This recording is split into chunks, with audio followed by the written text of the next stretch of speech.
You've got a real knack for showing up at the right time, don't you?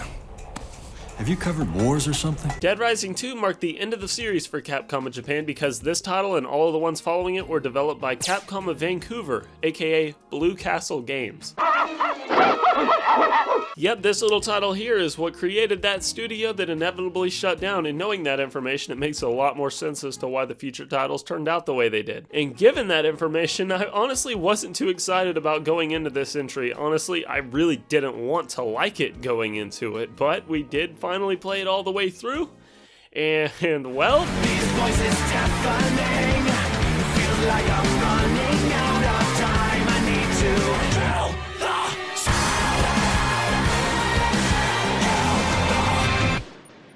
the oh, Frank West was so much better. I'm sorry, who has the weapon crafting in their game here? More like Frank Pussy. Dead Rising 2 takes place post-events of the first game. The outbreak has spread to other parts of the country. You're taking place now in Fortune City, aka Las Vegas, and you're playing as Chuck Green, a family man who lost his wife due to the outbreak. I guess you suck at killing zombies, otherwise she'd still be around.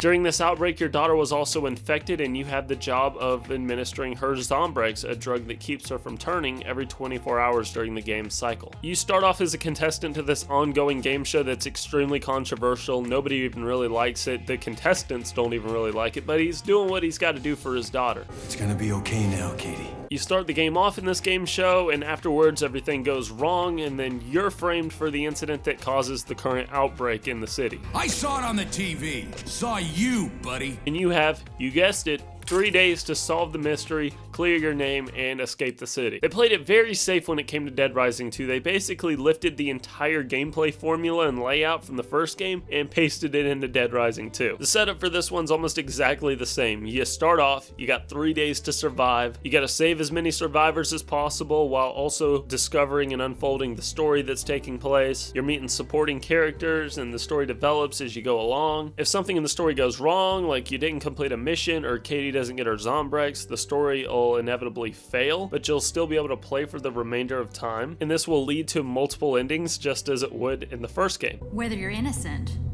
or guilty. So when it comes to the actual storyboarding of the game, it's extremely similar, and there's even this cutscene where they show how the queen in a zombie horde works, and it plays out exactly the same as the first game. You enter and exit your safe house through the vent system, like you would in the first game. The leveling system is exactly the same, so for all intents and purposes, it's almost the same gameplay, which isn't necessarily a bad thing, you know? If it ain't broke, don't fix it. But right here, this is where I kind of want to taper my expectations for the game going into it, because we got to understand that these aren't the original developers of Dead Rising. They're working with an engine that they didn't create, with a story they didn't create. They're trying to figure out how all these gameplay systems and mechanics work, while also trying to develop a compelling original story that even comes close to the first one. But on paper, this one still checks all the same boxes that you would expect a Dead Rising game to do for the most part. You still have psychopath encounters that you'll meet throughout different sections of the level. These sometimes aren't necessarily essential to completing the story, but they give you big XP rewards, and you want to see the way the cutscenes play out.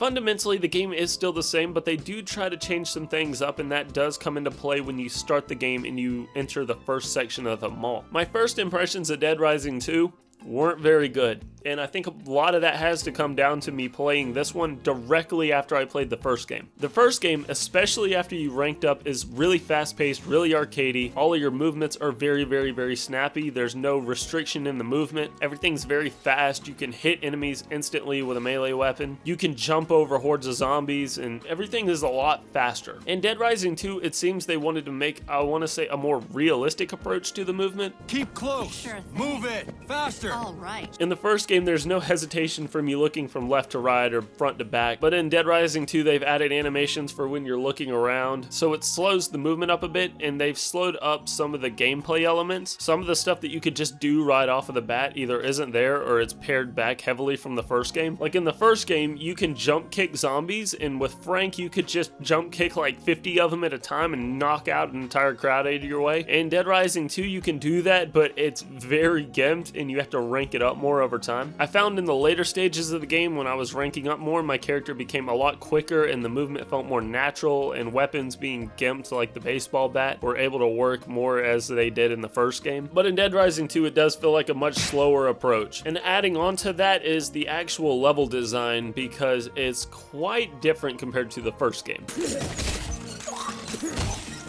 In the first game, you're locked into this mall and everything is heavily condensed like a Yakuza title, but because of that, everything is heavily detailed. And the way Dead Rising works is in the beginning of the game, there's small hordes of zombies and smaller crowds, and as you play, those crowds get bigger and bigger and bigger and they fill the area and the game gets harder. So in the beginning stages of Dead Rising 2, there aren't a lot of zombies and there's a huge open space for you to walk around in. But in Dead Rising 2, you're not locked down to one mall. I actually believe that this is a bigger explorable environment than the first game, which is cool. There's more to look around at, but with that comes some paring back of the visual elements like within the mall. There's just not quite as much detail in the mall sections as there would be in the first game, because there's a lot more they had to produce over time. You now have multiple casinos you can go into, you have a whole strip you can go down, there's a little park area. And playing it right off of the bat and going into that first mall section after just coming off of the first game, I was like, what the hell? You know, there was barely any detail and I'm thinking, wow, this is a sequel? But as you play and you explore more areas, that kind of falls to the back of your head and you don't really think about it because there's so much more to explore. You've got some interesting skills for a reporter. Something else new to the series is the weapon systems. Like usually you use anything in your environment to survive. You could use a dumbbell or you could use a gun. But in Dead Rising 2, they posed the question, what would happen if you put a dumbbell and a gun together? Like that, but with duct tape. They added weapon crafting in Dead Rising 2, which seemed to be a really trendy thing to do in zombie games in the late 2000s. I don't know what it was. Every game had this. Dead Island had it. You'd always have this workbench where you just tape shit together and had a melee. I don't know. Oh yeah, this is way more effective than just using the gun by itself. Now I can get the gains while I'm taking the zombies out. But the way this works is when you're exploring and you see a movie poster or something, he'll get an idea for a combo card. You'll also get these combo cards as you rank up, or maybe even after you beat a boss that has a certain weapon that you can kind of build. And these combo cards kind of look like baseball cards, and they'll show you two weapons that you can put together to make a modified weapon. At first I thought this was really fucking goofy and I didn't love the idea of it, but as I played and I used it more, it's pretty fun. I really hope that while I'm putting this together that I don't run out of time to save my fucking daughter. It's a neat way to mix up the gameplay and add a little more variety to the weapons, and I liked it. You create some cool shit. Oh yeah. This is way more effective than just using the sword by itself. And when you made these special weapons, it gave you more XP for taking out crowds of zombies. The XP being your PP, or prestige points. I don't think this game or the first game ever outright called it prestige points, but they called it PP. I don't know why they did that. Oh, I bet you just get rock hard thinking about me at night, don't you, Chucky? This game makes a lot of jokes that don't exactly mesh out the same way as they did in the first game. This is a Canadian studio producing a game that takes place in America, just like Capcom of Japan did with Dead Rising 1. So the humor is going to be a little bit different, the tone of the game is going to be a little bit different, and this is probably the biggest divisive element of this game. Dead Rising 1 pretty much set a standard for what you could expect from the series, and a lot of people like that quirky Japanese humor that's been crammed down and converted for an American audience. There was just a lot of subtlety and nuances in the humor that you wouldn't get from an American or Canadian studio game, and they had a different take on it. We're wide. If we move, they'll go off. I get explosive when I have to wait. I'd get her what she needs, bro. One of these big creative elements are the psychopaths, which are also in this game, and in the first game, you really kind of connected with them in a way that you don't in the second game. At least not all of them. In the first game, a lot of the psychopaths just felt like humans that went crazy. In the second game, they went a little more off the rails with them, and some of the psychopaths are just downright cringy, especially the first one you meet. Like I said, the game started off slow, it wasn't a great first impression, and one of those not so great first impressions was the first psychopath. People not been very good to me. And the guy voice acting this just sounds like they phoned it in, like they just picked one of the guys out of the office and said, alright, you're gonna do the voice for the psychopath. Nice and slow, Ted. Ted, not slow! They all said that! Ted, not slow! The voice acting in Dead Rising 2 is generally pretty good. I love Chuck as a character. Like Frank in the first game, he just kind of will look back on the situation like, are you seriously? I've been waiting for you! Who the hell would want to eat this? He's got some pretty dumbass but witty one-liners that he says at the ends of a boss battle or mission, and in the beginning they don't really land as much, but like I said, I feel like this game ages a little bit better as you play it, and some of them were just pretty good. I grew to really like him as a character. Yeah, you're on fire. But if you've invested yourself into the first title and you're getting into the second one, that tonal shift is going to be extremely jarring and divisive for you. I knew I wouldn't die, virgin. We went off on a little bit of a tangent because I'm not scripting this shit, which I probably should be. The save system in this game works like it did the first game. If you die and you want to keep your stats, you can restart the game with your new stats, which I did one time earlier in the game, and that kind of helped me progress through a little bit. But you're probably wondering, okay, weapon crafting. What else is new in this entry? Well, like I mentioned before, one of the main gameplay changes is that you have to give Katie Zombrex every day. The game plays out in 3-day cycles, and you have to give her Zombrex once a day. You can either find this hidden throughout the level, or you can buy it from one of the pawn shops. I really thought in the beginning that this was going to be an extreme annoyance, but you don't really have to do it that frequently. But you'll want to have a few boxes of Zombrex on hand because sometimes you'll come across a survivor that could use it, and it's good to have. And it also plays into the story later into the game when you're coming to a conclusion. But like I said, it can be hard to come by and expensive. Yeah, it can be expensive because the game adds an economy money system to it. You're in Vegas, you're surrounded by casinos, it makes sense that you're going to collect money. Give us some money, Grandpa. You can earn this money in different ways, but one of the main ones is going to be gambling and mini games. You can play slot machines, you can ride a mechanical bull, you can play this dollar grabbing tornado simulator game. Oh wow! I hope my daughter doesn't fucking die. And for me, this is a welcome addition. There's also a way you can earn money through the Terra's Reality minigame. You know that game show thing I was talking about? They made it its own separate entity for multiplayer, but I could never get into a multiplayer lobby, so I pretty much said fuck it.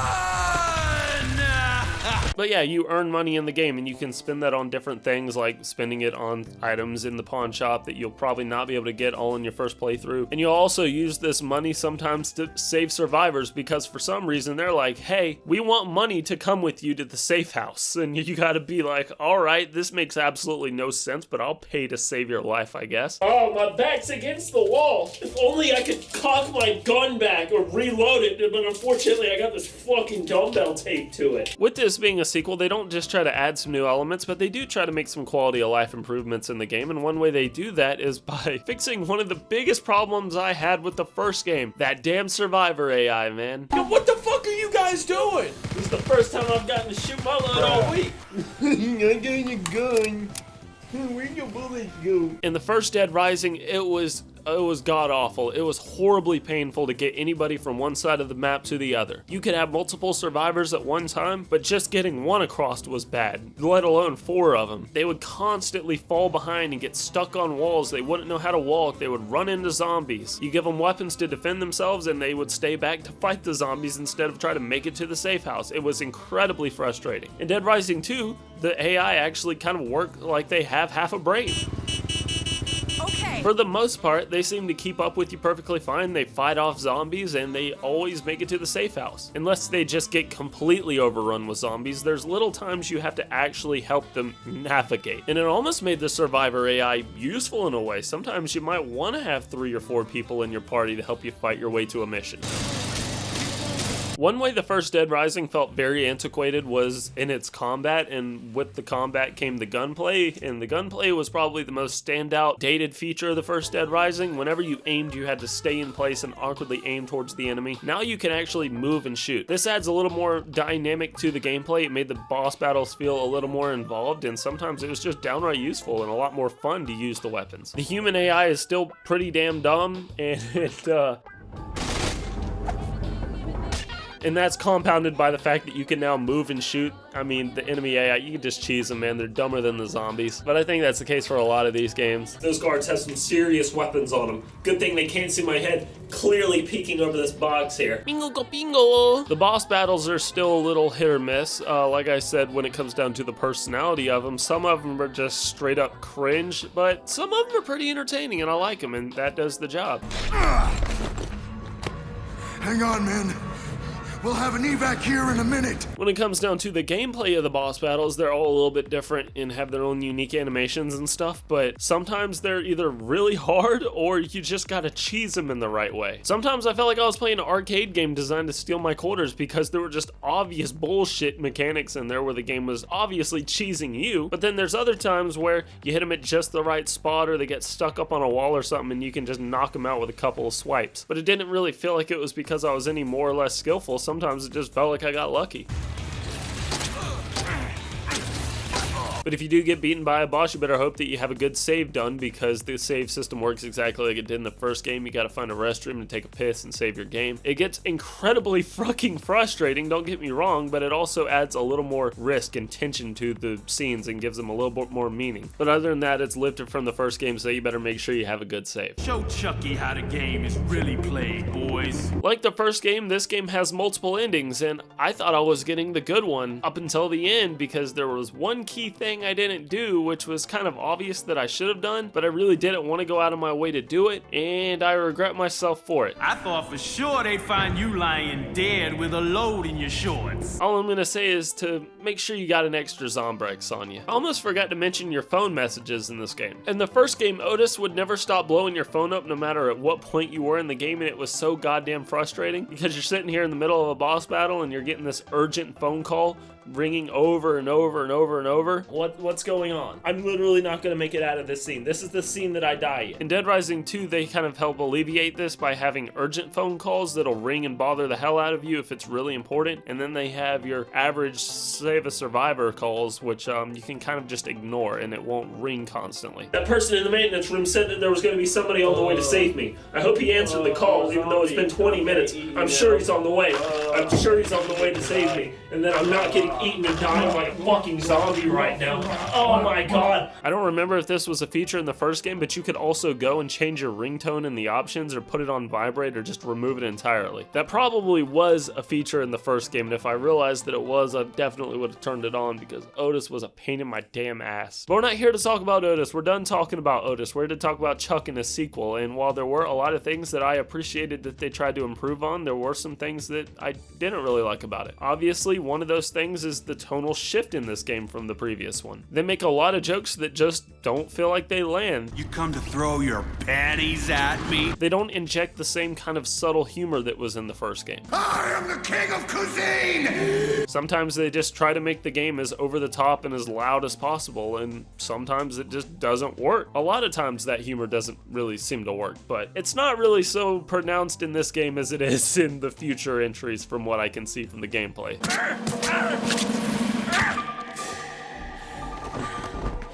I've always wanted to do that. As ridiculous as some of the weapon mods are in this game, like the beer hat, I can appreciate them because they're fun. And they add a little bit more usefulness to useless weapons like the water gun. This weapon combination might look useless, but it's getting me 100 extra PP right now. While we're on the subject of the tone of the game, I noticed something that felt a little off about playing Dead Rising 2 on my PS5. I'm playing the PS4 version, or the PS4 remaster like I did the first game, and for the most part, it seems to run fine. Actually, that reminds me. There's a lot of crashes in this one. When I played through the first game, I don't think I had a crash once. Maybe I did like one time, maybe. But in Dead Rising 2, I had a lot of game crashes. You know, if I played this game for 20 hours, I would say I had a crash every hour of that game. It could be finishing a cutscene, or it could just be in the middle of the gameplay. There was really no telling. It wasn't a huge hindrance, and you know, sometimes crashes are just part of a game. I'm sure when they were programming Dead Rising 2, they didn't really have the same tight-knit development as the first team did, because obviously they're the ones that created it, but I do think that's worth mentioning. But also, something just felt a little weird about the color palette in Dead Rising 2, and I knew it wasn't crazy because I actually have an Xbox 360 copy right here, and I didn't play through this, but I did open it up just to take a look, and if you look at this gameplay, you can see there's just something a little different about the colors, and it changes the atmosphere just a little slightly. It felt a little darker and moodier in the Xbox 360 version than it did in the remaster. Another weird difference is that in the remaster of the first game, everything was 60 FPS, but in here, the cutscenes are 30 FPS. They still work the same way, like if you're wearing a certain costume, it'll show up in the cutscene and everything, but for some reason, all of the cutscenes are half the frame rate, which you'll definitely notice right off of the bat. Just another weird quirk about the programming in the second game. I suppose you know how to saw a woman in half, right, big shot? Also, the audio mix at times isn't as good. There's definitely some jarring moments where the music will just completely stop when you walk into a certain area, or you'll be coming out of a bathroom and you'll hear like 3 different music tracks playing at once. In the first game, this is something that they definitely paid a lot of attention to detail to, and it seems like they were very careful not to make this mistake.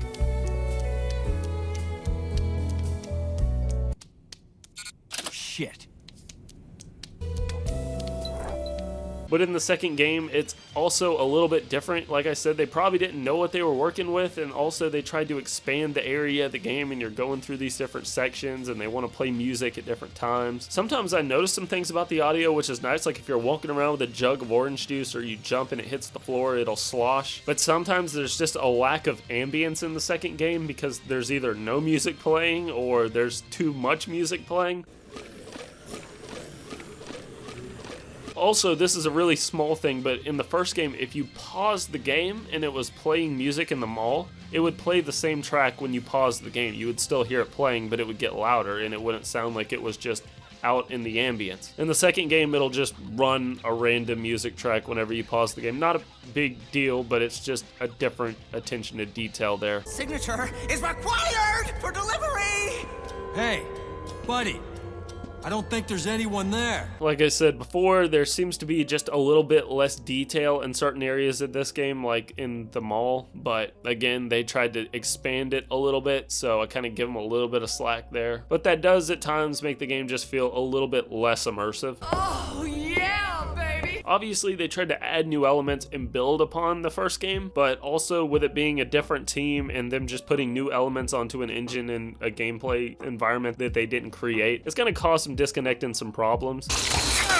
Damn it! Not again! Hey, that's not magic. She's dead. But that also transfers over to the writing of the story and the characters. Like I said, like for the most part, I like Chuck as a character, but in the beginning, he just makes some awkward dialogue choices that doesn't really fit some of the other dialogue choices he makes. Special delivery, signature required. I have rounds to do and I'm behind! You do know there's a zombie outbreak going on. And if you're a real stickler about gameplay stories and stuff, which I'm not always the best about getting into detail of, but there's some very jarring things, like why would a news station just broadcast this dude as being the guy who started an entire zombie outbreak off of one little piece of information they had? You know, this seems like life-ending, career-ending, federal charge-pending accusations that you're making about a dude just that takes place in a game show. Like, this dude's just trying to earn some money to give his daughter some Zombrex, and now he's being framed for this massive crime because a video showed a guy in his uniform breaking a gate open that let all these zombies in. DNA is probably all over backstage. Prints, hairs, probably some stain from where you pissed your pants before the show. Also, late into the game, they mentioned how Isabella from the first game created the cure, but they never really explained how this cure got transferred over to a pharmaceutical company that mass-produced it and never refined it, and supposedly you still need massive amounts of queens to make this drug. And the company is having a problem with people not buying Zombrex like they used to, but then they also claim that they need a bunch of queens and they need a new outbreak to make all of this drug, but why would you need to make all of this drug if less people were buying it and there was less of a demand for it? Wouldn't you just try to move on to a different type of drug or use this break to develop a cure that didn't rely on the queens? And that's ignoring all of the people that would still need the drug because they're dependent on it like it's insulin. Maybe I'm just looking too deep into this one here. I guess it is just a video game story. I don't know. I'm not like a film critic or anything that really analyzes the details and looks into this type of stuff, but if I can see this, it's kind of like, yeah, this is a little obvious, isn't it? Oh, I can't wait! I can't wait! I can't wait! to the end, Dad! Cut to the end! Dead Rising 2's kind of got a banger-ass soundtrack. I like it. It might not be as good as the first game, I don't know, but it's still got some good stuff on it. They reused some of the mall music from the first game and put it into the second one, which felt a little out of place for me coming from the first game, but I don't know. Maybe it was budget or time constraints or laziness. I don't know. There's a lot of sexual tension in the game, and Rebecca Chang is a baddie. Unfortunately, there's no sex option in the game, which is a little disappointing. I guess they just didn't want it bad enough. Ultimately, it's kind of hard for me to hold Dead Rising 2 at the same standard as the first game. You gotta keep in mind it was a whole new team taking it on. They don't understand the full nuances of the first game, and they don't have the same development staff or talent that created the first game. But given what they were working with, I think they made a pretty decent game. I like their take on the series in some aspects. I like Chuck Green as a character. I think he's really cool. And I think the gameplay elements that they added to the game are beneficial, like the weapon crafting. I can't reach the trigger! This modification's useless! And I'm not going to try to judge it too much on its faults. What I will judge it on, though, is the DLC, and I'm not talking about the prequel DLC. There was this really cool prequel for the game that showed you the events before the events that start the game. I think it was like a couple hours long, but it was an Xbox Live Arcade exclusive, and it kind of worked as a demo for the game. Apparently that's really cool, but I don't have that on the triple pack, so I didn't really get to give that a shot. Oh, but what I did have the pleasure of playing was Dead Rising 2 Off the Record. And if you happen to play this before you play Dead Rising 2, or God help you, before the first game, oh, I'm so sorry for you. That's a real good way to get yourself killed, son.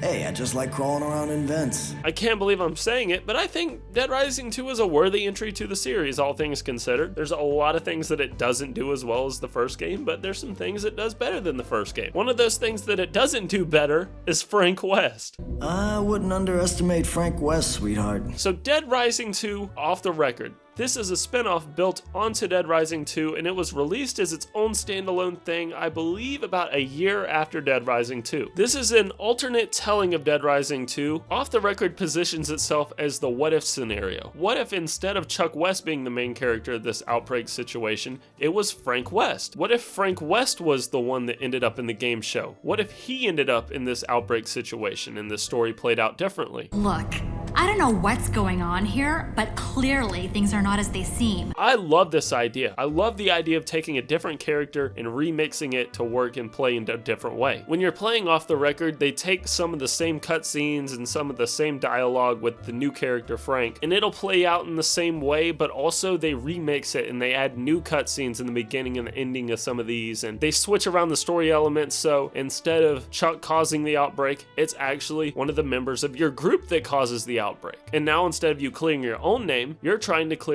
somebody else's name, and you're developing the story to clear the name. Instead of you giving Zombrex to your daughter Katie, you're the one taking the Zombrex as Frank.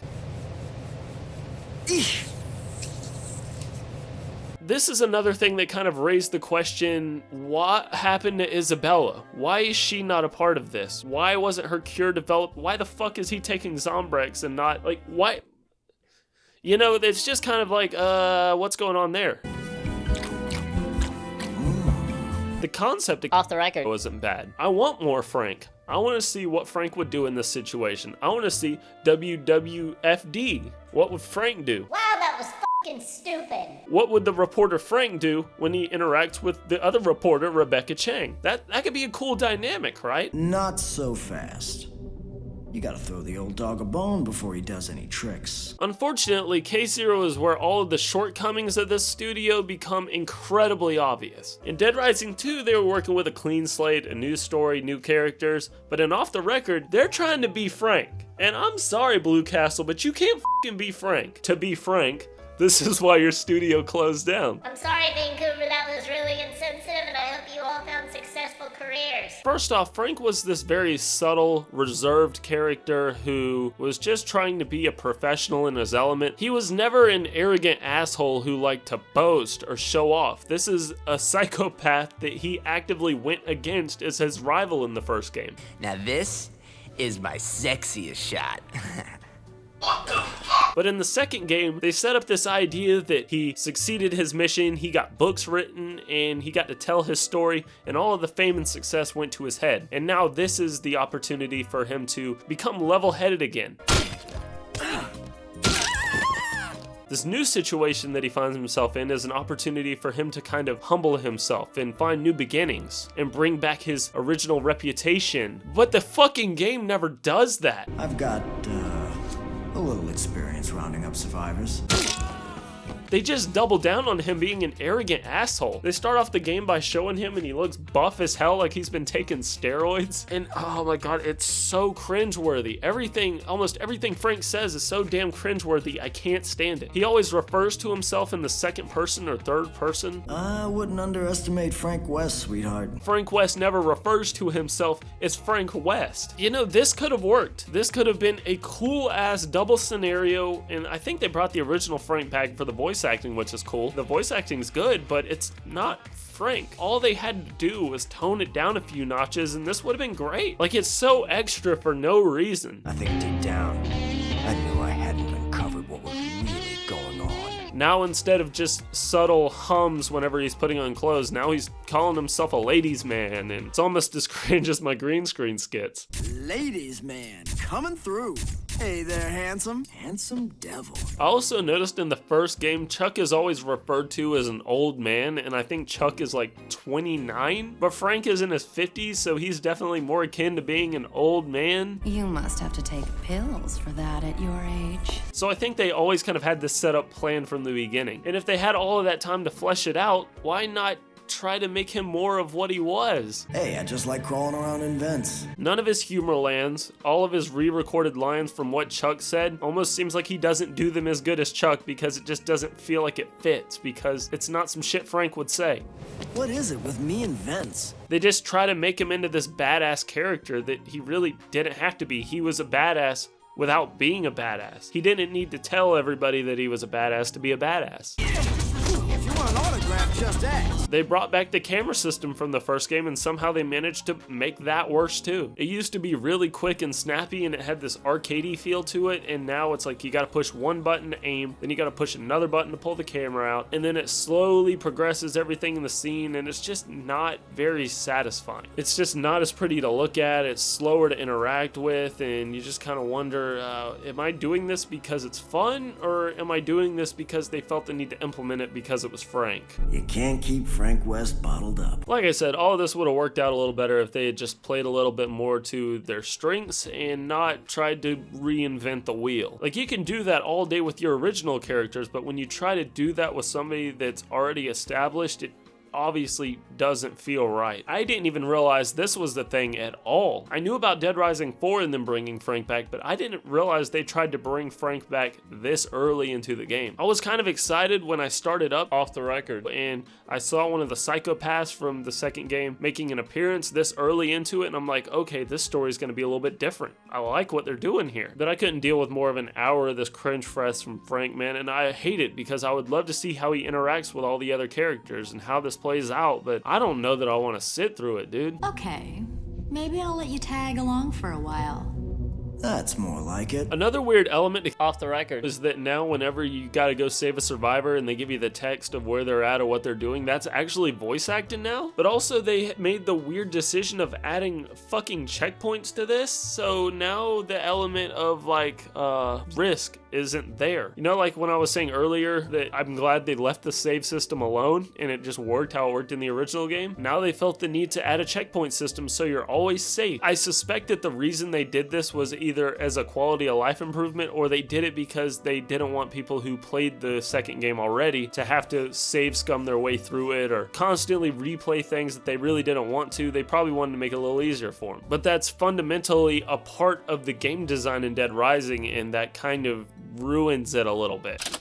Son of a bitch! There's some other new weapon elements and stuff that they add into Case Zero that would have been fun to experiment with, but I don't know that I want to sit through, dude. If you guys really want me to play through Off the Record and make a whole ass video of it, alright, you can leave it in the comments. If enough people want me to do it, then I'll do it, but I don't think anybody really wants to see this. Please don't make me do that. I don't want to play through Off the Record. I don't even want to play through 3 or 4.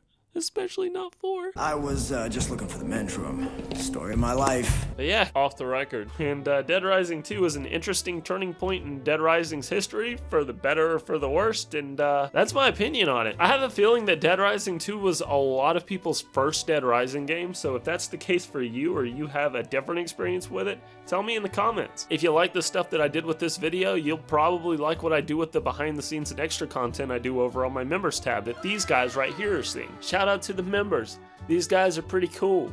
These ones right here. Or did I put it over there? If you need to wash the taste out of your mouth from this, I understand, and you can help do that by watching the Dead Rising 1 retrospective I covered, which was a pretty solid game. Other than that, guys, it's been T. Hope y'all have a good one.